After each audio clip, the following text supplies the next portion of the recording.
सांगलीच्या जतमध्ये पुन्हा एकदा पाणी प्रश्न पेटलेला आहे। रक्त द्या आणि पाणी द्या, नसेल तर कर्नाटकात जाण्याची परवानगी द्या, असा आक्रमक पवित्रा तुकाराम बाबा महाराज यांनी घेतलाय।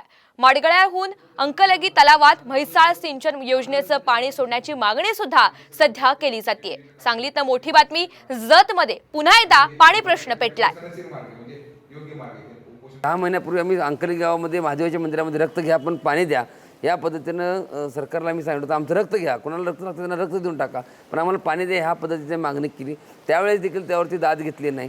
आज 6 महिने वर्णाटून गेले, जून संपला, जुलै महिना संपत आलेला आहे, तरी देखील आमच्या भागामध्ये समाधानकारक पाऊस नाही आहे। आज आमची सहन करण्याची कॅपॅसिटी नाही, शेवटचं अल्टिमेट आहे आणि ह्यानंतर इथून पुढं 64 गावामध्ये प्रत्येक गावामध्ये जाऊन जनजागृती आंदोलनाचा तीव्र पद्धतीने आम्ही या ठिकाणी विचार करतोय। 6 महिन्यापूर्वी आम्ही अंकली गावामध्ये महादेवाच्या मंदिरामध्ये रक्त घ्या पण पाणी द्या या पद्धतीनं सरकार